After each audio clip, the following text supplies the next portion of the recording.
तो मेरी उम्र लगभग 20 साल की है और कल ही मेरे दादाजी ने मुझे एक कहानी सुनाई थी जिसमें उन्होंने मुझे बताया कि उनके साथ एक ऐसी घटना हुई थी जिसने उनकी सोच को पूरी तरह बदल कर रख दिया था और जिसे वो आज भी याद करते हैं तो उनकी रूह कांप जाती है।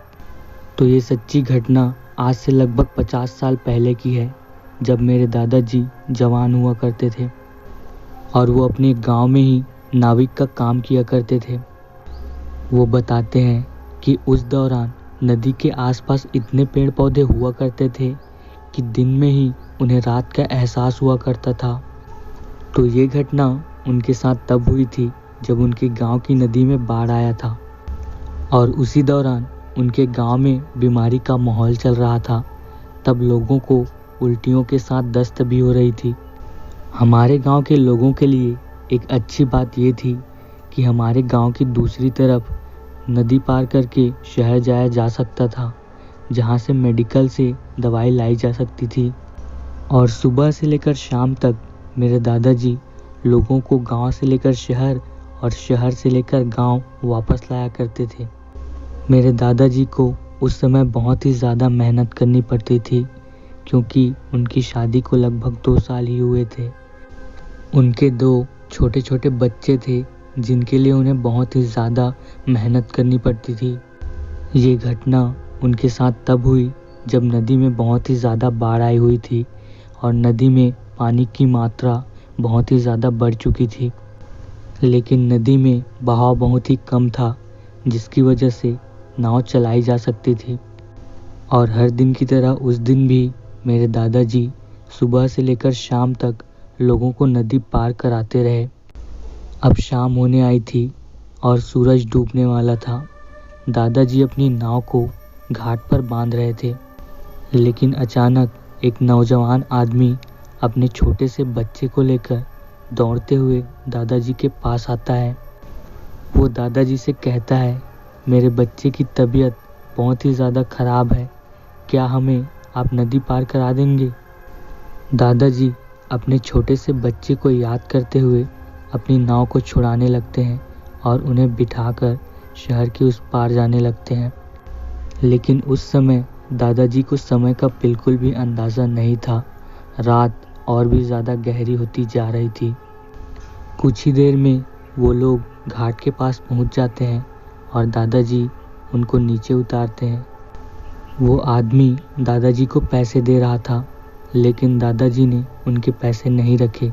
उन्होंने कहा कि आप अपने बच्चे को लेकर शहर जाइए, आपको पैसों की ज़रूरत है। वो आदमी अपने बच्चे को लेकर शहर की ओर निकल जाता है। अब दादाजी अकेले नदी के ऊपर नाव में बैठे हुए थे। वो अपनी लालटेन और अपनी बीड़ी को जला रहे थे क्योंकि अब घनघोर अंधेरा छा चुका था और दादाजी को कुछ भी दिखाई नहीं दे रहा था। वो अपनी लालटेन को नाव के आगे रखते हैं और बीड़ी की कश्त लगाते हुए नदी में चप्पू चलाते हैं। वो थोड़ी ही देर में गांव के घाट के पास पहुंचने ही वाले थे, लेकिन अचानक उन्हें ऐसा महसूस होता है कि उनके नाव के नीचे कुछ हो रहा है, जिसकी वजह से उनकी नाव ज़्यादा गति से आगे नहीं बढ़ पा रही है। जब उन्होंने नदी में देखा तो नाव के अगल बगल पानी के बुलबुले उठ रहे थे और लालटेन की रोशनी में वो सब साफ साफ दिखाई दे रहे थे। दादाजी लगभग घाट पर पहुंच ही चुके थे। उन्हें ज़ोर ज़ोर से चप्पू लगाना चालू रखा और थोड़ी देर मेहनत करने के बाद दादाजी घाट पर पहुंच गए। उन्होंने अपना लालटेन घाट के ऊपर रखा और तुरंत नाव से उतरकर नाव को खूंटे से बांधने लगे। दादाजी नाव को खूंटे से बांध ही रहे थे कि अचानक एक औरत उनके पास आती है और रोते हुए ये कहती है कि मेरे बच्चे की तबीयत बहुत ही ज़्यादा ख़राब है, अगर मैंने इसे डॉक्टर को नहीं दिखाया तो इसकी जान भी जा सकती है। वो औरत बहुत ही ज़्यादा खूबसूरत थी। वो खुद सफ़ेद साड़ी में थी और उसका बच्चा भी सफ़ेद कपड़ों से ढका हुआ था। अब दादाजी बिना सोचे समझे फिर से अपनी नाव को नदी में उतारते हैं और उन दोनों को बिठाकर शहर की तरफ ले जाने लगते हैं। थोड़ी ही देर में दादाजी उन्हें शहर के पार पहुंचा देते हैं। वो औरत तुरंत नाव से नीचे उतरती है और दादाजी से कहती है कि आप मेरा थोड़ी देर इंतज़ार कर सकते हैं। ऐसा कहते ही वो तुरंत वहाँ से निकल जाती है और दादाजी अपनी बीड़ी जलाने लगते हैं। जैसे वो बीड़ी जलाकर उस औरत की ओर देखते हैं, वो औरत वहाँ से गायब हो चुकी होती है। दादाजी बताते हैं कि वो अपनी बीड़ी ख़त्म भी नहीं कर पाए थे। वो औरत तुरंत वापस आ जाती है और उन्हें चलने के लिए कहती है, लेकिन इस बार वो औरत कुछ बदली बदली सी लग रही थी। दादाजी को साफ साफ कुछ भी दिखाई नहीं दे रहा था, क्योंकि वो अपना लालटेन घाट में ही भूल कर आ गए थे। लेकिन इन सब की परवाह किए बगैर मेरे दादाजी नाव चलाते रहे। तभी वो औरत एक सवाल पूछती है, क्या आपको डर नहीं लगता? इस सुनसान सी नदी में आप अकेले नाव चला रहे हो, वो भी रात को? दादाजी कहते हैं, जी नहीं, ये तो मेरी आदत हो गई है। वो घाट के पास पहुंच जाते हैं और वो औरत घाट पर चढ़ती है।